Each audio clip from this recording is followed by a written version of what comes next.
Okay. So today we are doing an example from KMeans, and the first thing you have to do is compute all the distances from K centers. I already have given you on the board the Manhattan distance formula. You have the other one, Euclidean distance, you can use as well.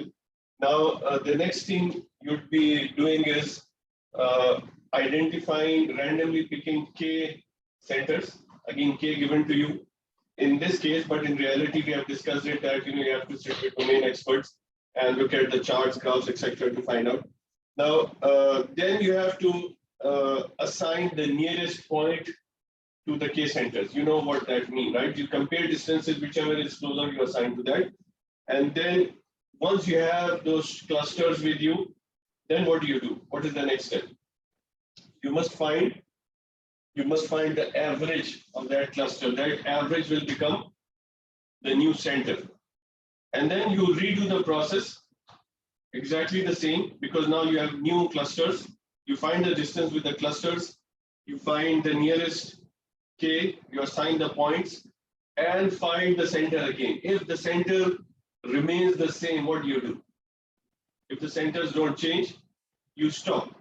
Those centers are the true centers, and the clusters are what you are looking for. If there's a change, you repeat the process. So it's an iteration. You just keep on repeating the process until the K centers become stable. So if you know the process, so this is the problem I'm giving you to solve. So how many data points you have?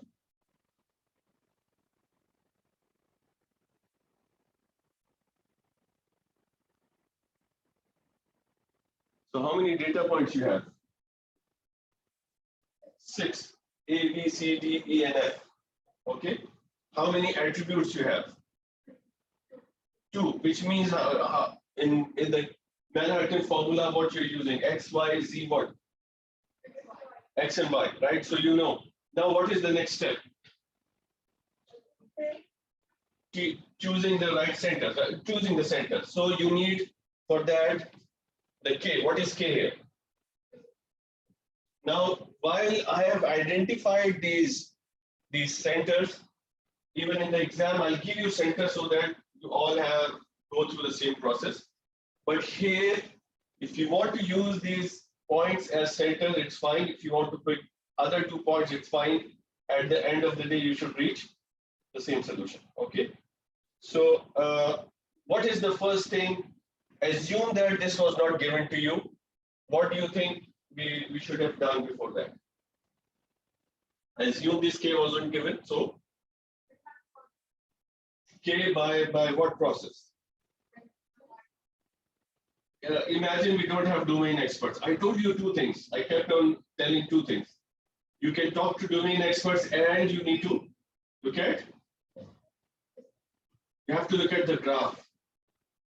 It will give you a hint at what possible number of clusters can be there in the data.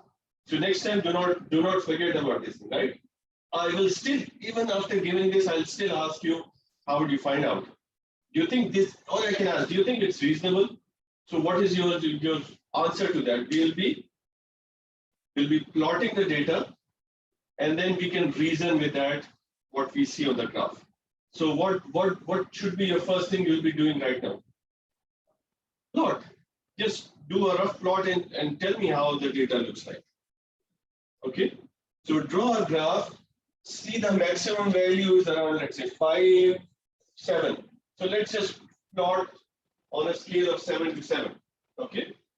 Let's just draw a graph and then tell me, do you think this K2 makes sense or not?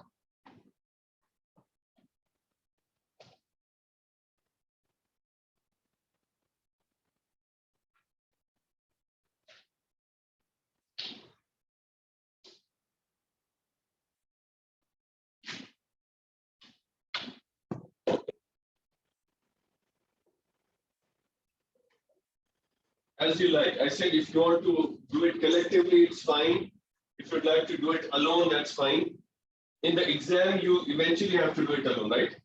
So I think I can encourage you to do by yourself, but still, even if you're talking within the group, make sure you do the same step by hand, even if you're sharing and talking to each other. Okay.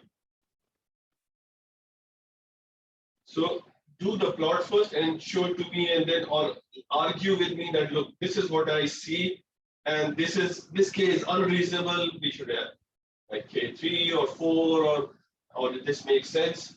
I want to see how you're arguing about it, because it's not just computer science course. I want you to talk, as a person whose background is in business, right?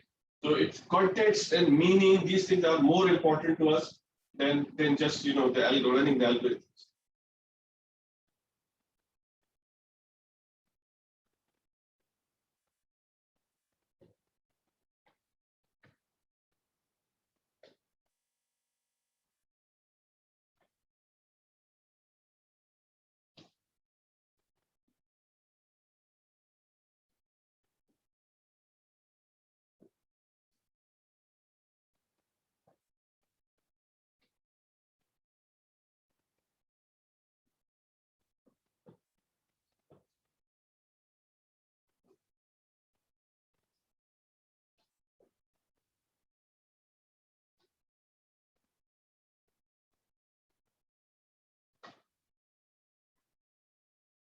Let this be on x-axis and let this be on the y-axis.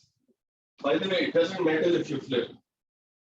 The cluster at the end with the grouping of points will still be the same. So you don't have to worry about which one is x, which one is y.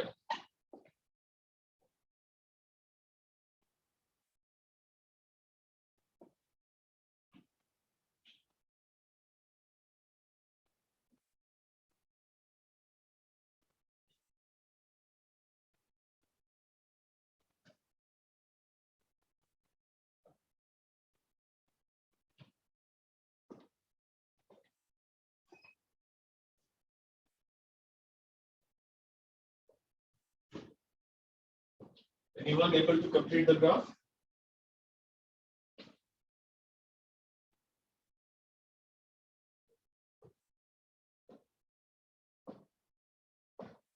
Make sure you have 6 points. I think it's not a bad idea on to the points. You just write either 1, 2, 3, 4, 5, 6 or A, B, C, D here, so that you know which point you have already plotted. Okay, because with adding the points, sometimes it gets confusing whether I've plotted the point or not.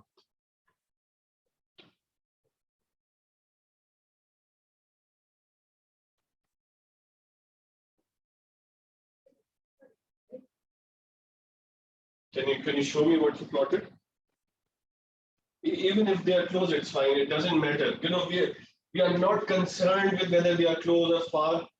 Whatever the data is telling us, we need to hear that story out. Okay.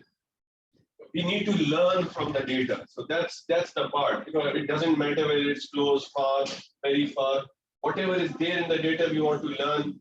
What the data is telling us. So anybody is able to plot it? Plot it.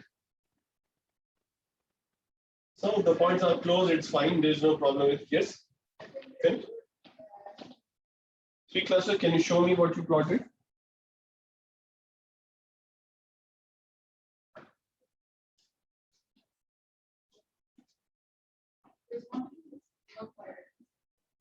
It's okay.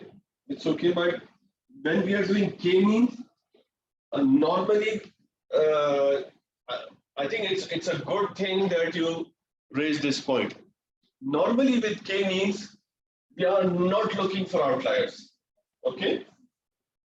So even if the point is far, or let's take your argument as it is. You feel that 3 is fine, so it's fine.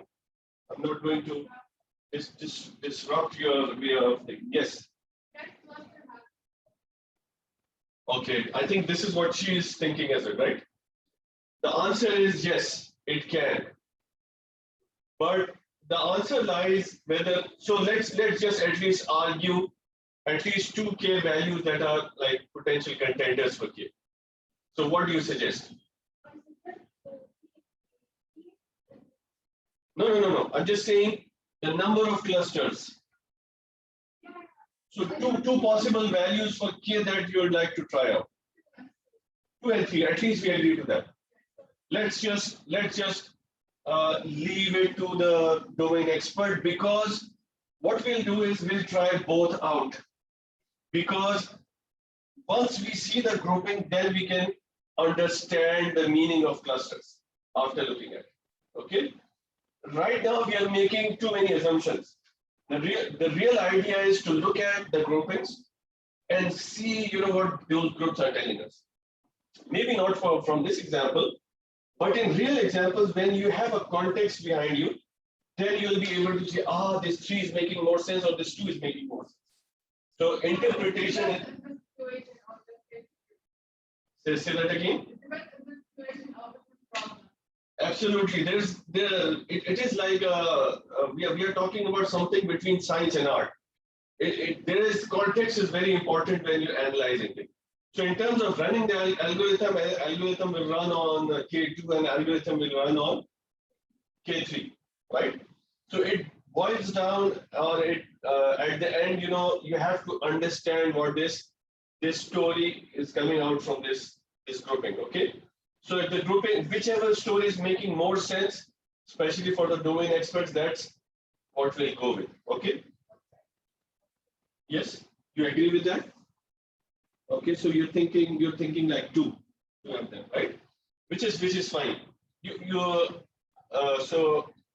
So roughly we are looking at least 2 or 3 groups like this, right? So maybe 2 here, maybe a little group here, maybe this one and this one is far. Okay, we argued about that, which is fine. Arguing is fine. This is how it works in real life. So you just experience the real life challenge, right? Finding the K. Now we'll go to the next step. We understand, what typically, people go through when it comes to clustering. So now what should be the next step? Finding the distances, dissimilarities. What do you use in finding distance? Oh, even before that, let's assume we have picked K to be 2 for the first time, okay? 3 is too much complication, so we'll just live with 2 on paper, okay? So we have to then randomly pick any 2 centers. You'd like to pick these 2 that I picked, or you want to pick your own? You already picked? Fine, you can use that. Or if you're not sure, you can pick D and F. Then you start finding the distances. Okay? Distance. Yes, sure, absolutely. Yeah. Yeah.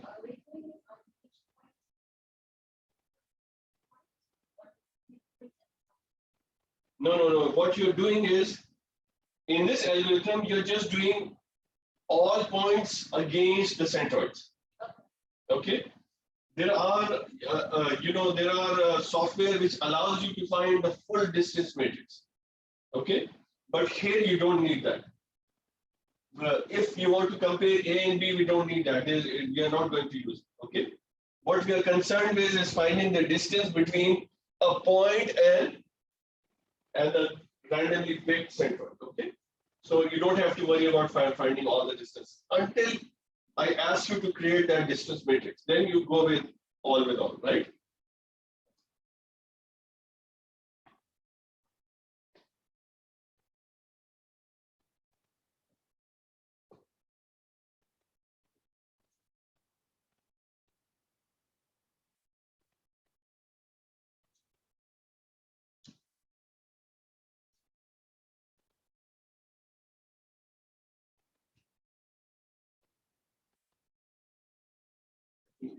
Should stand there because we want to see the formula.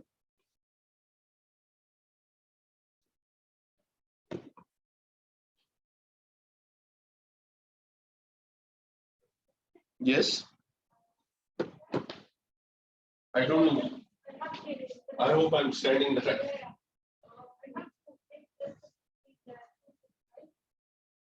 Okay, so these are the points. Assume that I pick D and F as the centroids, right?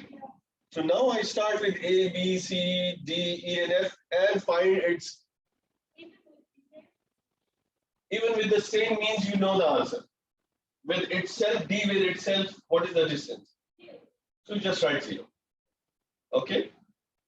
You know the way when you're doing programming and writing it, I mean, it doesn't harm if you just running in the loop. It's very simple. Just say loop, start from here to here, and you save the D coordinates and then find the differences. And then you change the F, second loop, and then you find that. Okay.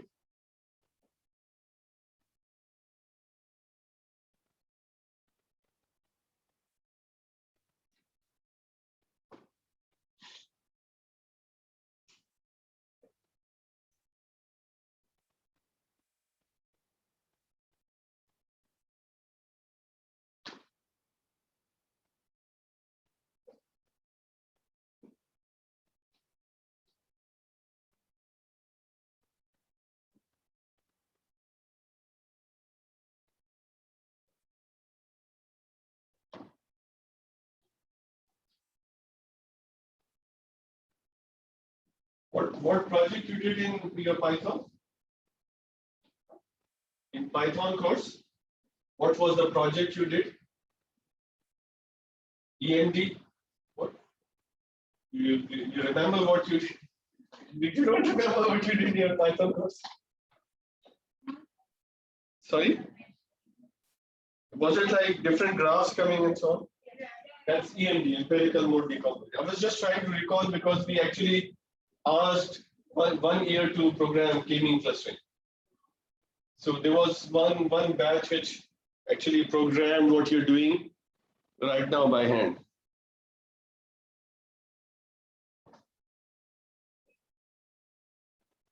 You know that there's one of your senior students, she went to Aramco and she showed her portfolio. I always tell students to maintain portfolio of their projects, good projects.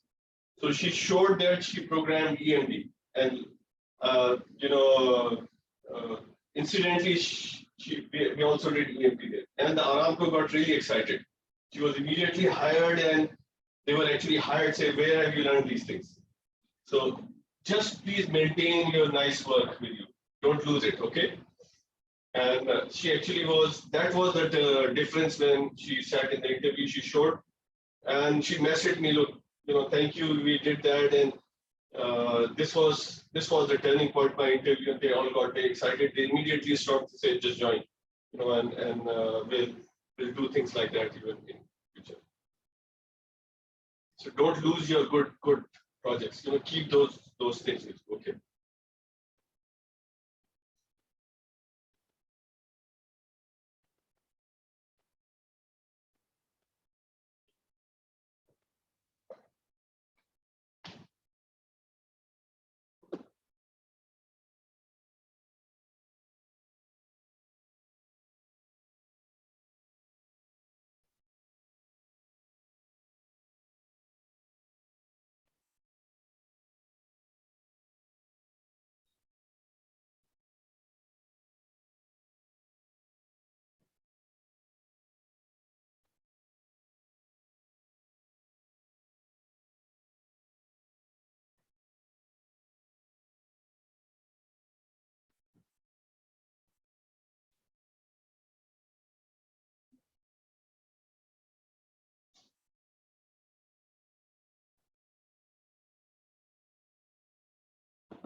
So how's it going, Manath? You're all okay?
Yes.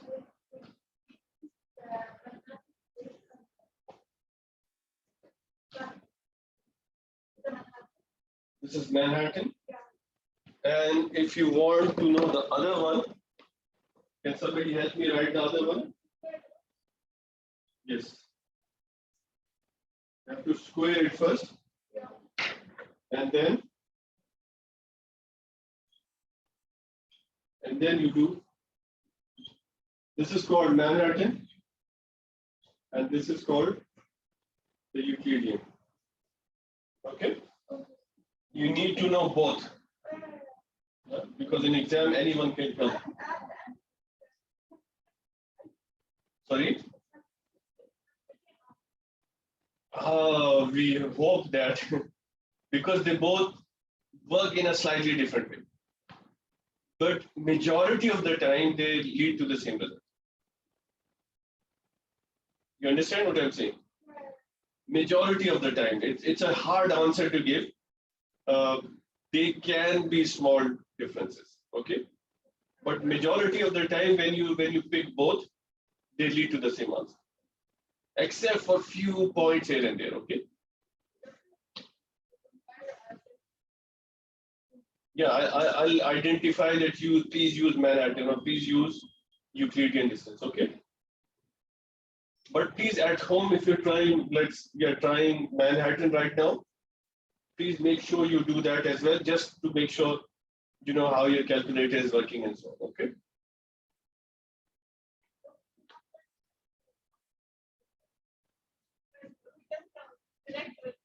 Yeah, that's the experience I wanted to get. You have to show it to me, okay? In reality, nobody will give you the answers. Yeah, just bring and show me if you're whether you're working fine or not. Your handwriting is much better than me. Okay, that's the way it goes. So 3.5 minus 2.2 and 5 minus 1. So it's 1.3 and 5 minus 1, 4. That's exactly the steps you have to follow. Yeah, it looks fine. It looks fine. So you have, I can see that you're using D as a center, right? And then on the other side, 3.5 and 4.5. Yeah. So now you have the distances. You have the distances with you. Now what is the next step? Have you all found the distances? Now what is the next step?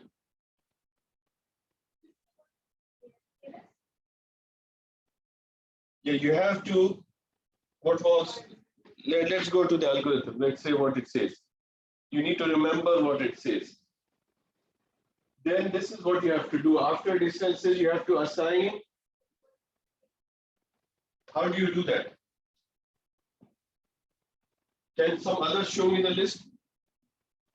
So you have two lists, right? Two set of distances.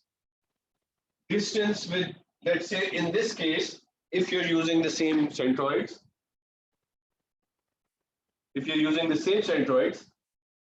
distance with D and distance with F.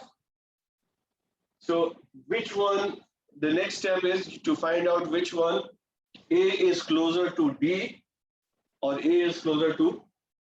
Let's just, if you're looking for an answer, how many have used D and F? A few. So if you have used D, just tell me the answer. A, is it close to D or F? To F. For the others who have done, you agree with that? That's like the answer you're already getting, right? What about B? Is it close to D or F? F. What about C? Okay. D, and D, of course, with itself. What about E? D also. And then what about F? F, of course, with itself. So is it a consensus? It means you all have done the calculations, right? You just write down these groups separately. That first group contains A, B, F, whatever you told me.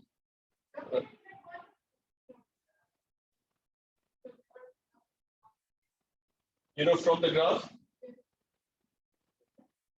that's from the understanding point of view, it's fine.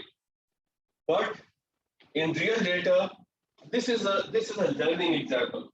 Of course, we can find it from the graph. But in real data, it doesn't happen like this. Imagine if you have a data set with 10,000 data points and you have 5 characteristics. How would you plot and find? You understand the problem? So the graph works on very small 2-dimensional problems like this, but it doesn't work when the attributes become more and when you have a large number of data points. So we are learning to deal with those situations using a very simple example that we can solve visually. And why visually? Because we already know that at the end, this should be the grouping. So at the end, when I run all my iterations and my algorithm is telling me group like this and this, there's a mistake I've made. So I know the answer at the end. So I run the algorithm and I should be reaching this one group and this another group. So I know the answer, and that's where I can understand whether I've run my process correctly or not. Okay. So that's the purpose of creating. I created this example, making sure you can see these at least 2 distinct clusters.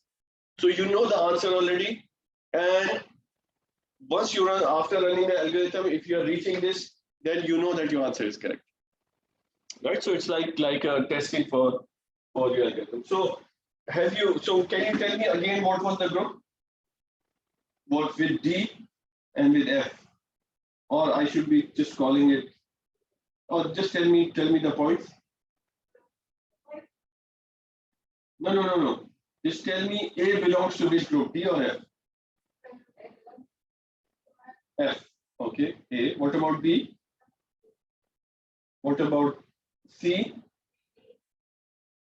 Okay. And of course, D belongs to D. What about E? D? Oh, is it E? You're talking about E? And then, is that correct? So this is the group. So now what is the next step? You have created a grouping. A, B, C, C, D, E, and A, B, F. So what is the next step? Yes.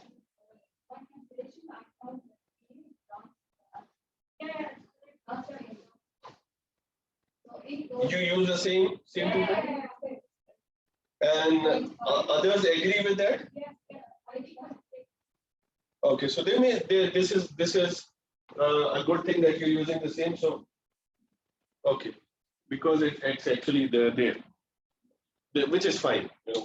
So now you have the groups with you.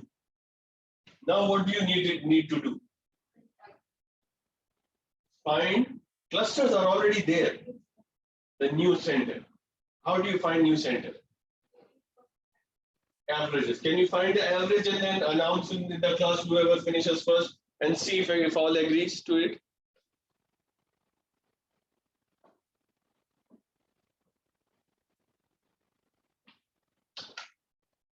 find the average.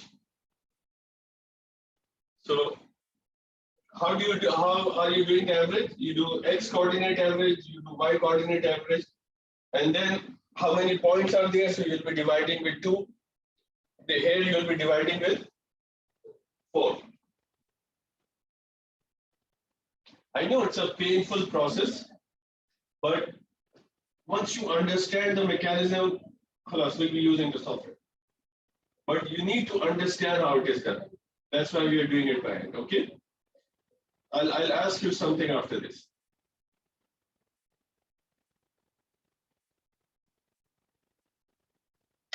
Have you found the center? Have you found the center?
Are you sure you have done the calculations correctly?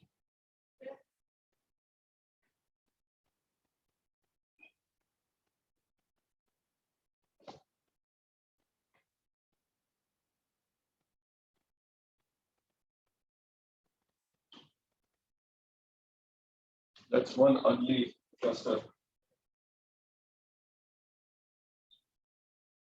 I don't think so. Have I labeled them correctly? Can you check please with me? A is this A? 2.2 and 1.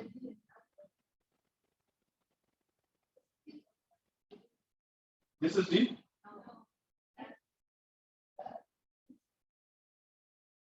Okay, this is D. And this is F? The rest are okay?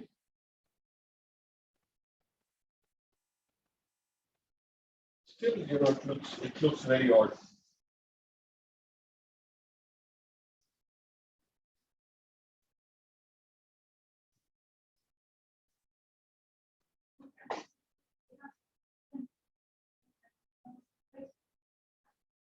Sorry?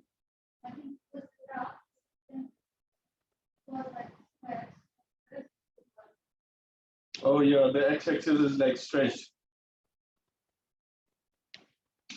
It's okay, but what is the center you found? 2.2 and this is the center for which cluster? Let me write it down so that everybody can compare. So this cluster you're saying the new center is 2.2 and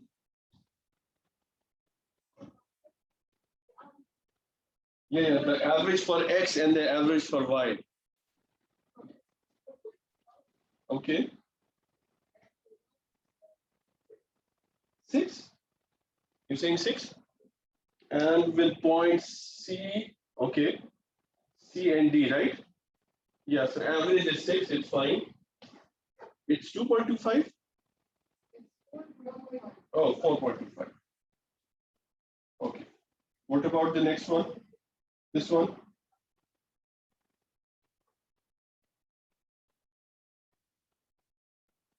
What about center for this one? Not yet? It shouldn't take that long. So you said A, B, F, and E. A, B, F, and E, right? So 2.2 plus 1.5 plus 4.5 plus 3.5 divided by 4. Quickly do it for me, please. So 2.2, 3.7, 8.2. What? I think somebody has an answer. How much is this? And do it for the other side as well.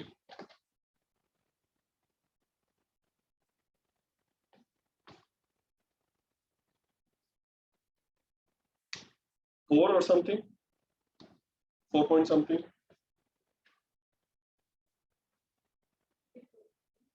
$3.1? Okay. Okay, that's fine. So, others, you are able to get this center? Anyone else able to get the same center? Now, one question. How do you find it computationally? Very intense, right? That's why clustering cannot be done by hand. You need to have, that's why you learn Python. You know, for data science, many applications go like this, where the algorithm is easy to understand, but you can't do it by hand. Even a small problem with 6 points or two centers, it's you are unable to handle it, right? Now, I know you may be thinking about exams. Exams will be on paper, but the question will be maybe even a smaller scale, so that you have sufficient time to do it. But please solve few problems by hand so you know the formula. It's not difficult, but it's computationally very intense. I've made you go through the steps. The next cycle is now the same. You have the new center. Now you find distances, all the points with the new centers.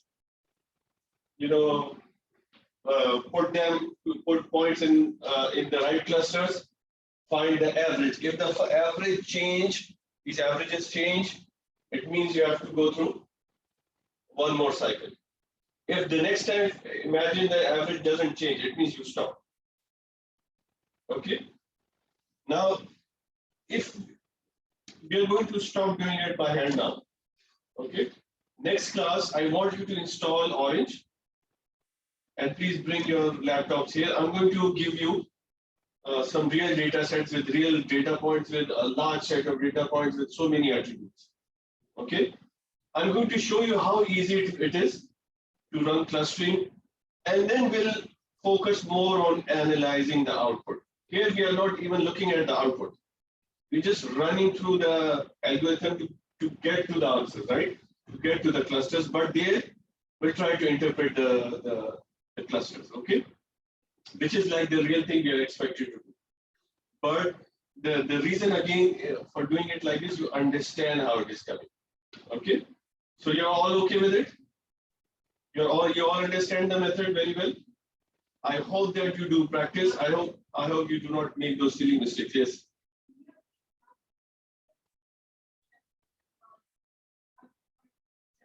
After finding the center, these become your, what was the initial centroids? Now, in the next iteration, D and F are no more centroid. These are the new centroids. Let's just draw it here so that you understand it visually. So what is our first centroid? 4.25 and 6. 4.25 and so this is my new first centroid. And what about the other one? 2.9 and 3.1. This is my new, these are my new centroids. You understand that? Now I have to find distances of all the points with this one and with this one, and then reassign. You see my points initially were, for example, this one and this one, they move. Can you see that naturally one is moving in this direction and one is moving in this direction? We picked, I think, these two as centroids, right? Do you see that next iteration, they try to move towards their natural centers, even in a single iteration. One more iteration, you'll see this moving even more towards here, maybe this one will move a little. Maybe it will not move a little. Even if they change, it will be minor. But this one surely in the next iteration will move on the other side. But when you stop when these centroids stop moving. They move from here to here, right? Next time, if they move, how do you know they're moving? By looking at the values. Next time, imagine we do all the calculations and the centroid, when we do the averages, it turned out to be 4.25 and 6 and 2.9 and 3.1. It means it didn't change its position. Understand that?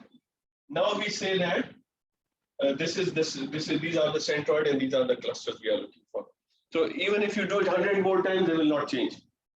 So this is the point where algorithm should stop. Okay. Any more question?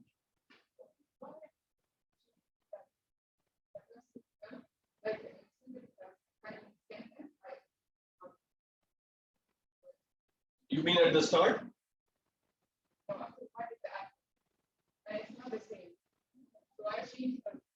Look. I understand what you're saying. D and F are points by themselves. Okay. When we wrote C1, what we actually were doing was we're just creating a centroid on top of a point. They are still two distinct points. Do you understand what I'm saying? And F, on top of F, we just made C2 stand. This is just a point to start. We don't need this to happen. We could have randomly picked any points anywhere on the graph. You understand? Now, when we found this one, what we found was the new position of C1 and new position of C2. So, because they were standing on top of each other, so I think you might be thinking that it's the D which is the centroid. No, D centroid was on top of D at the start. Now this C1 and C2 moved. It's the centroid which is moving during the iterations, right? And then when they stop moving, then these are the real centers. The point can be a centroid and may not be a centroid. Cannot be on top of a centroid or to be more precise. Okay. So if they are on top of a centroid, it means that they are like the most representative objects within the cluster. Okay. Everybody okay with that? Now, what you have in mind, object itself being a centroid, that's what we'll learn in the next algorithm called KMeans. Where this concept will come, it has to be a point itself which behaves as a center. You understand what I'm saying? It's the other approach, and inshallah we'll be covering it in the next class. I don't want to start KMeans now. We need a full class to understand KMeans. But one of the problems we saw, Yes. Sorry. Say that again, please.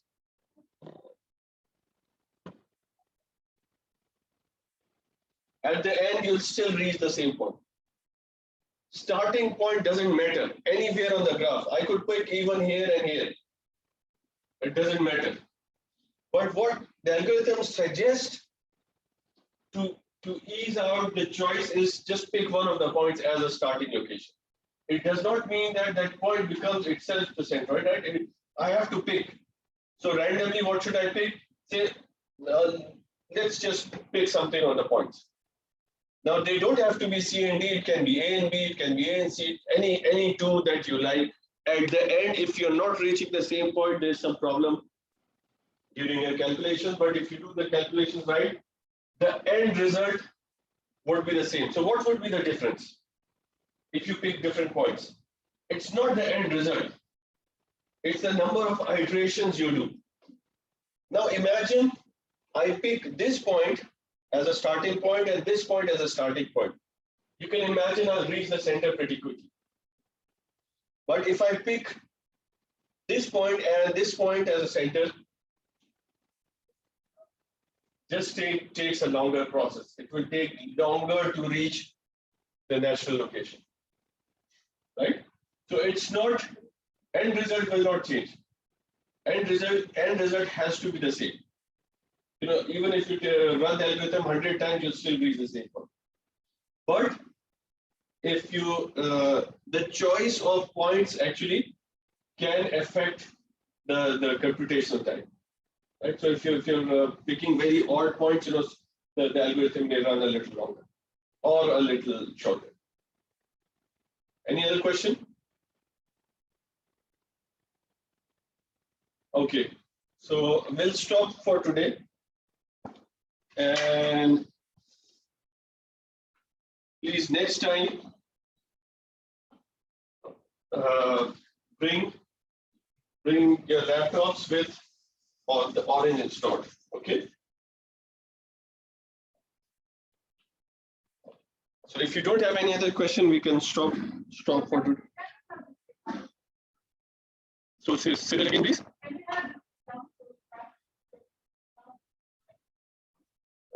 Not just this, I'm going to send you more examples. I'm going to send you an Excel file with a number of problems. You can use those examples to practice it. Okay. I already have it with me. I'm just going to send it to you all. Okay. Solution in it. It means I have to solve it first, and I'll solve it. Inshallah, I'll try to solve it. But you can solve it, and you can on paper bring it in the class, and I'll have a look at it. Okay. I didn't solve it honestly because you can see it's not very complicated. It's not about making those silly calculator errors. That's all you need. Otherwise, just simple arithmetic that you have to apply. No complicated things. It's just a number of lots of simple steps that you have to perform again. Okay.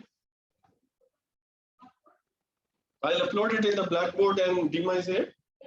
I'll kindly ask her to forward it to everyone. Okay.